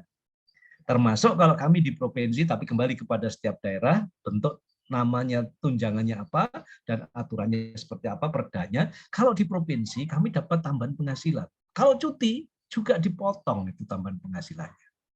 Karena tambahan penghasilan adalah diberikan kepada pegawai yang disiplin. Disiplin salah satunya disiplin masuk kantor, sehingga tugas saya kalau mau mendapatkan tambahan penghasilan dari provinsi, saya harus membuat laporan harian. Laporan hariannya harus menunjukkan bahwa kegiatan kita adalah sesuai dengan yang dituangkan di SKP. Nah, kalau cuti berarti kan tidak menjalankan pekerjaan yang dituliskan di SKP, maka dipotong tambahan penghasilannya. Akibat dari itu sekarang banyak orang yang rugi ngambil cuti kalau tidak penting sekali. Apalagi kalau yang bicara tunjangan kinerja, yang di kementerian sudah tunjangan kinerja semua. Begitu dia tidak berkinerja, ambil cuti otomatis ya akan tinggal dikurangi aja. Nah, ini alasannya kenapa sekarang cuti tidak menarik lagi. Nah, tapi bagi daerah-daerah yang belum menerapkan itu ya masih bersyukurlah kita bisa mengambil cuti dengan bersama. Oke, hak yang lain. Setiap pegawai memiliki hak dan kesempatan untuk mengembangkan kompetensi. Pengembangan kompetensinya itu nanti diatur dalam PP 11, PP 17 bahwa setiap PNS diberikan waktu 20 jam pelajaran setiap tahun untuk pengembangan kompetensi dalam bentuk diklat, workshop, apalah namanya, magang, itu minimal 20 jam pelajaran per tahun. Nah, ini yang dibebankan atau diharuskan instansi kita untuk mengalokasikan. Nah, saya kurang tahu di POSO sudah dialokasikan atau belum itu untuk wajib kita. Nah, 20 JP itu kita kalau sama sisi PNS pasti terpenuhi. Kenapa? Karena CPNS itu salah satu yang dianggarkan itu adalah pelatihan dasar. Pelatihan dasar kita sudah lebih dari 20 jam pelajaran. Banyak sekali, totalnya sekian ratus itu. Karena diawali dari MOC, status kita sekarang apa? Tugas luar atau masih di kantor ini? Selama mengikuti pelatihan dasar, statusnya apa? Status kepegawaiannya? Bebas tugas. Bebas tugas, Pak. Tugas luar berarti ya. Tugas luar ya. Nah, oke. Berarti kalau bebas tugas, berarti sejak MOC atau selama virtual? Selama virtual saja, Pak. Virtual. Waktu MOC masih di kantor ya? Iya, Pak. Oke ya. Berarti ini sudah terpenuhi. Karena selama virtual aja sudah berapa jam itu? Kalau CPNS pasti terpenuhi itu dalam 1 tahun. Nah, nanti setelah Anda jadi PNS, itu juga diberikan hak itu untuk ikut pelatihan, workshop, atau ikut seminar itu semua. Meskipun begitu, ternyata juga tidak semua orang yang bisa menggunakannya. Risikonya apa kalau kita tidak mengembangkan kompetensi? Ya berarti nanti di SKP-nya jadi rendah. Kompetensi kita kan tidak bagus nanti karena tidak berkembang. Dan sekarang itu, waduh, dinamis sekali ini kebutuhan kompetensi sekarang itu. Sekarang zamannya zaman digital. Kita bicarakan di Smart ASN. Pada pertemuan kedua deh Smart ASN kayaknya. Karena ini pertemuan pertama cuma 2 jam pelajaran, tinggal berapa menit lagi? Tinggal 9 menit lagi di waktu kita. Nah, kompetensi yang paling dibutuhkan sekarang itu adalah IT, penguasaan IT. Maka siapapun orangnya, meskipun ada seorang tenaga kesehatan, kita harus menguasai IT. Karena bagaimana mengembangkan nilai kompeten tadi. Yang nomor 2, mengajak orang lain belajar, membantu orang lain belajar ya, nggak salah ya. Nah, bagaimana Anda membantu orang lain belajar di situasi yang sekarang? Kalau dulu Anda melakukan penyuluhan, sosialisasi, edukasi, ketemu langsung dengan orangnya. Sekarang dengan dunia IT kan tidak mutlak Anda harus ketemu langsung. Nah, itu butuh kompetensi khusus untuk bisa melakukan seperti itu. Nah, makanya sekarang untuk tahun ini dan seterusnya nanti ada salah satu mata pelatihan itu Smart ASN, bagaimana Anda menggunakan perangkat-perangkat IT itu untuk melancarkan pekerjaan kita sehari-hari di kantor. Nah, itu salah satunya pengembangan kompetensi yang lagi tren sekarang adalah bagaimana pemanfaatan IT. Ya. Pemerintah juga wajib memberikan perlindungan berupa jaminan kesehatan. Ya, kita semua pasti sudah masuk di BPJS Kesehatan. Karena kalau PNS sudah pasti, jaminan kecelakaan kerja harus masuk juga di BPJS Ketenagakerjaan. Itu juga harus masuk karena beda nanti. Kecelakaan itu ada 2 macam. Kecelakaan lalu lintas itu tidak ditanggung oleh pemerintah, tapi ditanggung oleh Jasara Harja karena include di sana. Jadi kalau ya betul lah, kalau kita luka berobat karena kecelakaan kan BPJS Kesehatan nggak nanggung kan itu ya. Nah, maka kita harus mengurusi karena itu sudah bagiannya. Kalau kecelakaan lalu lintas, maka itu bagiannya Jasara Harja. Beda kalau kecelakaan kerja. Kalau kecelakaan kerja Kecelakaan kerja, oh Pak kerjanya driver kecelakaan, lain lagi. Meskipun driver itu adalah mengoperasikan kendaraan, tapi itu karena proses kecelakaan lalu lintas masuknya di jasara harja. Tapi itu tukang las, atau kita lagi di kantor kemudian sementara bekerja tahu-tahu ada barang jatuh menjatuhi kita di tempat duduk kita, nah itu kecelakaan kerja itu. Itu BPJS Ketenagakerjaan yang cover. Kita bekerja terus kelelahan kemudian sampai terjadi atau apa ya bencana atau apa bencana kerja ya pada saat kerja karena ada alat-alat yang harus kita operasikan itu masuk kecelakaan kerja, itu yang menanggung risikonya di BPJS Ketenagakerjaan. Kemudian juga jaminan kematian, ini sudah kalau nggak salah besarnya 6 hari gaji jaminan kematian ini. Jadi PNS yang meninggal dunia pada saat dia masih aktif, maka dia akan mendapatkan santunan jaminan kematian berupa uang sebesar 6 bulan gaji. Kemudian yang keempat, itu adalah bantuan hukum. Bantuan hukum yang dimaksud bukan semua permasalahan kita, individu loh ya, tapi permasalahan dengan pelaksanaan tugas, itu yang dibantu oleh pemerintah. Nah, apa ruang lingkupnya yang mendapatkan bantuan hukum? Karena ruang lingkupnya adalah dalam rangka melaksanakan tugas, maka kalau Anda sudah menjalankan SOP, kemudian masih dikomplain masyarakat, digugat oleh masyarakat, nah itulah ruang lingkupnya. Jadi kalau Anda digugat karena tidak menjalankan SOP, ya jangan minta bantuan hukum di pemerintah. Itu sebabnya maka SOP perlu dibuat kaitannya dengan pelayanan publik, supaya kita tidak dianggap menyalahi prosedur. Kalau ada masyarakat yang protes karena kita dianggap menyalahi prosedur dan tidak ada karena kita tidak ada SOP, maka bantuan hukumnya akan sulit nanti. Mana yang ya pembelaannya kemana ya? Karena kita sudah melanggar secara aturan. Nah, itu sebabnya untuk pekerjaan-pekerjaan layanan publik, tugas utama kita nanti dimanapun tempat kita bertugas, kita harus membuat namanya standar operasional prosedur. Adalah acuan bagi kita untuk menjalankan, untuk proses menjalankan tugas kita sehari-hari. Itu wajib hukumnya. Nah ini sebetulnya SOP itu adalah perlindungan buat kita. Nah, jadi SOP itu bukan satu kali dibuat seumur-umurnya ya. Nah, sehingga bisa saja nanti kalian, karena pada umumnya SOP adalah pada awalnya SOP itu dibuat untuk keperluan administratif, ternyata tidak operasional kaitannya dengan menjamin pelaksanaan tugas teknis, Anda pun bisa merevisi SOP. Jadi tidak berarti kalau sudah ada SOP kemudian nggak boleh dibuat lagi, tidak. Yang nggak boleh dibuat lagi ada 2 SOP itu nggak boleh. Tapi pekerjaannya kalau sudah ada SOP lama, kemudian SOP yang lama itu dianggap tidak operasional, maka Anda revisi lagi sehingga muncul SOP yang kedua untuk merubah, mencabut SOP yang lama, memperbarui. Itu apabila ditemukan. Jadi idealnya SOP itu harus dikaji secara periodik. Kenapa? Karena dianggap tidak relevan dengan kondisi sekarang yang berubah. Alatnya sudah berubah. Contoh dulu kita bekerja dengan alat A. Kemudian karena perkembangan zaman, sekarang kita bekerja dengan alat yang B. Alat A dan B, alatnya bukan pembaharuan alat, tapi berbeda cara kerjanya alat. SOP-nya harusnya juga dirubah. Nah, itu ya. Jadi SOP bukan sesuatu yang baku. SOP adalah standar yang akan kita kerjakan yang sangat dinamis sesuai dengan kebutuhan saat itu, termasuk alat yang digunakan saat itu. Oke, ini kita bicara dari hak. Kemudian setelah ini tentu saya akan membahas tentang kewajiban.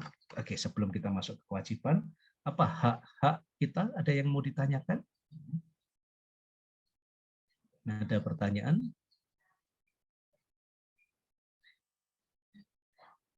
Oke, kalau tidak ada, maka saya tugaskan nanti pada sesi asinkronus, karena kita setelah ini sedikit lagi kita sudah istirahat, 3 menit lagi di jam saya, jam 9 kita istirahat, maka pada sesi asinkronus saya minta tolong saya tugaskan untuk cari visi misi ya. Oke.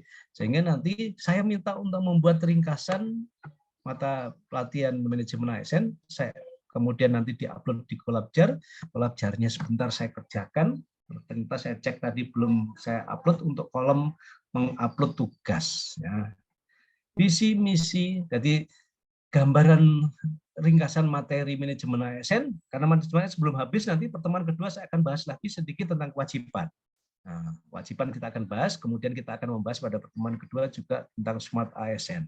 Nah, tugas yang pertama, tapi belum diupload, nanti saya akan siapkan, tolong cari visi misi dari Bupati Poso. Ya. Kemudian tugas kita, jabatan kita, itu berkontribusi pada penyelesaian misi atau masuk pada menyelesaikan misi nomor berapa dari sekian misi yang ada dari Bupati Poso. Tolong dianalisis nanti ya. Nah, saya tugaskan itu. Nah, kumpulkan pada pertemuan yang kedua, nanti kita jadikan bahan untuk diskusi, untuk bahan pembahasan pada pertemuan kedua. Oke, sampai di sini. Ada pertanyaan? Nah. Cukup jelas ya? Kalau cukup jelas, maka untuk pertemuan pertama mungkin sampai sekian dulu. Ibu Muli, kalau sudah Bu Muli sudah ada, saya izin karena nanti saya akan teruskan pada pertemuan kedua membahas tentang kewajiban dan materi yang jelas Smart ASN termasuk hubungannya dengan agenda 4 nanti saya akan bahas pada pertemuan kedua. 1,5 jam mungkin untuk membahas kewajiban, 1,5 jam untuk membahas 1 jam lah untuk membahas tentang manajemen agenda 3 kait manajemen Smart ASN, kemudian sekitar 1 jam lagi untuk kita membahas keterkaitan agenda 3 dengan agenda 4 nanti di habituasi. Oke, terima kasih. Saya rasa pertemuan kita cukup sekian dulu. Sehat selalu untuk kita semua. Kita ketemu pada pertemuan kedua. Assalamualaikum warahmatullahi wabarakatuh. Waalaikumsalam warahmatullahi wabarakatuh. Terima kasih Pak De. Ya, Pak De mohon izin untuk lanjutan sesi 2 nanti tidak ada perubahan waktunya Pak De? Tak lihat Tanggal ya. 7.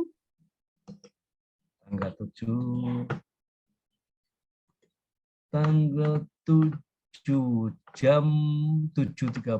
Tanggal 7 itu hari Jumat ya? Pak De. Apa? Tetap saja. Oke, baik. Ya. Baik. Ya. Ya, boleh di stop recordingnya. Kita tutup dulu Pak De.